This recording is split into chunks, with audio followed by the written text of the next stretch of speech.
എല്ലാവർക്കും DS simple കിച്ചന്റെ പുതിയൊരു വീഡിയോയിലേക്ക് സ്വാഗതം. ഇന്ന് നമ്മൾ ഉണ്ടാക്കാൻ പോകുന്നത് നല്ല നാടൻ രുചിയിലുള്ള പാൽക്കപ്പയാണ്. പാൽക്കപ്പ ഇഷ്ടപ്പെടാത്തവരായിട്ട് ആരും തന്നെ ഉണ്ടാവില്ല. നിങ്ങൾ ഇതുവരെ ട്രൈ ചെയ്ത് നോക്കിയിട്ടില്ല എന്നുണ്ടെങ്കിൽ മസ്റ്റ് ആയിട്ടും ഒരിക്കലെങ്കിലും ഒന്ന് കഴിച്ചു നോക്കേണ്ട ഒരു ഐറ്റം തന്നെയാണ്. അപ്പൊ ഇന്നത്തെ വീഡിയോയിൽ നമുക്ക് ഇത് എങ്ങനെയാണ് ഉണ്ടാക്കുന്നതെന്ന് നോക്കാം. അതിനു മുന്നേ നിങ്ങൾ പുതിയതായിട്ടാണ് എന്റെ ചാനൽ കാണുന്നതെന്നുണ്ടെങ്കിൽ പ്ലീസ് ചാനൽ ഒന്ന് സബ്സ്ക്രൈബ് ചെയ്തേക്കണേ. തൊട്ടടുത്ത് തന്നെ ഒരു കുഞ്ഞു ബെല്ലൈക്കൺ ഉണ്ട്, അതോടെ ഒന്ന് പ്രസ് ചെയ്യുക. അതിൽ ഓൾ എന്നുള്ള ഓപ്ഷൻ സെലക്ട് ചെയ്ത് കഴിഞ്ഞാൽ എൻ്റെ എല്ലാ വീഡിയോസിനും നിങ്ങൾക്ക് നോട്ടിഫിക്കേഷൻ കിട്ടുന്നതായിരിക്കും. ഞാനിവിടെ 2 കഷ്ണം കപ്പയാണ് എടുത്തിരിക്കുന്നത്. ഞങ്ങളുടെയൊക്കെ നാട്ടിൽ കിഴങ്ങ് എന്ന് പറയാറുണ്ട് കേട്ടോ ഇതിന്. നിങ്ങളുടെ നാട്ടിൽ എന്താണ് പറയാന്നുള്ളത് കമന്റ് ചെയ്തേക്കണേ. അപ്പൊ ആദ്യം തന്നെ നമുക്കിത് തൊലിയൊക്കെ കളഞ്ഞൊന്ന് കഴുകി വൃത്തിയാക്കി എടുക്കാം. ഇനി നമുക്കിത് ചെറുതായിട്ട് കട്ട് ചെയ്തെടുക്കണം. ദേ ഇതുപോലാണ് നമ്മൾ കപ്പ കൊത്തിയെടുക്കുന്നത്. ഇതിന്റെ മധ്യഭാഗത്തായിട്ട് ചെറിയൊരു കൊള്ളി പോലത്തെ ഒരു സാധനം ഉണ്ടാവും കേട്ടോ.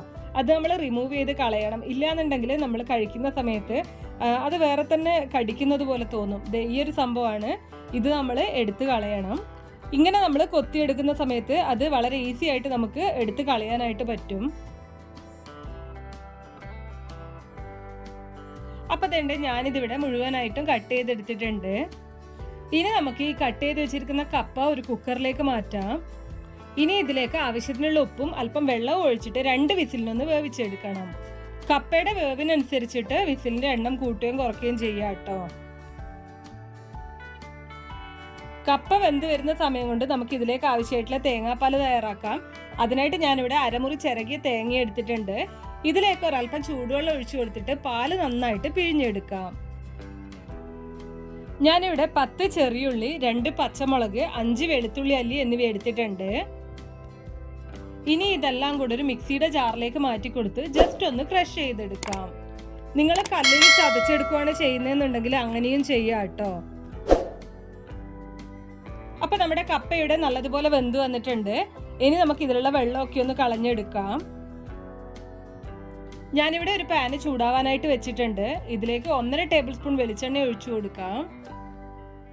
വെളിച്ചെണ്ണ നന്നായി ചൂടായി വരുന്ന സമയത്ത് 1/4 ടീസ്പൂൺ കടുകിട്ട് കടുക് മുഴുവനായും പൊട്ടി വരുന്ന സമയത്ത് 3 വറ്റൽമുളക് കീറിയതും ഒരല്പം കറിവേപ്പിലയും ഇട്ട് കൊടുക്കാം.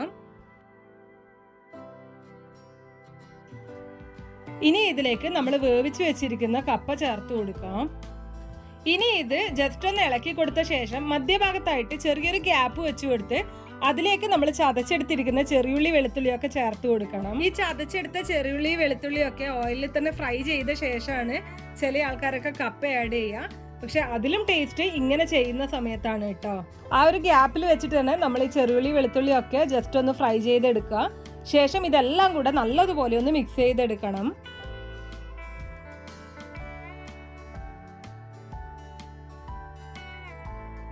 ഇനി ഇതിലേക്ക് നമ്മൾ എടുത്തു വെച്ചിരിക്കുന്ന തേങ്ങാപ്പാൽ ചേർത്ത് കൊടുത്ത് എല്ലാം കൂടെ നല്ലതുപോലെ ഒന്ന് മിക്സ് ചെയ്തെടുക്കാം.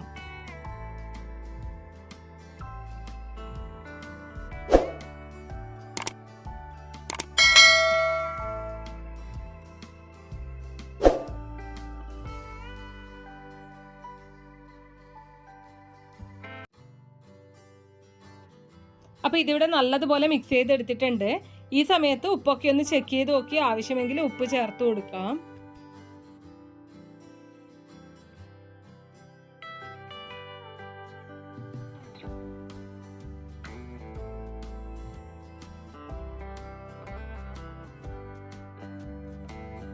നല്ലതുപോലെ ഒന്ന് ചൂടായാൽ മതിയാവും, ഒരുപാട് തിളച്ച് വരേണ്ട ആവശ്യമില്ല.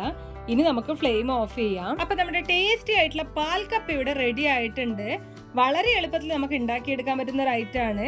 നല്ല ടേസ്റ്റിയാണ്. മസ്റ്റ് ആയിട്ടും ഒരു തവണയെങ്കിലും ഒന്ന് ട്രൈ ചെയ്ത് നോക്കേണ്ട ഒരു റെസിപ്പി തന്നെയാണിത്. അപ്പൊ വീഡിയോ ഇഷ്ടമാണെങ്കിൽ ലൈക്ക് ചെയ്യാൻ മറക്കരുത്. നിങ്ങളുടെ അഭിപ്രായങ്ങളും നിർദ്ദേശങ്ങളും ഒക്കെ കമന്റ് ബോക്സ് വഴി ഇൻഫോം ചെയ്യുക. ഇതുപോലുള്ള നല്ല കിടിലൻ റെസിപ്പീസിനായിട്ട് ചാനൽ ഒന്ന് സബ്സ്ക്രൈബ് ചെയ്തേക്കണേ.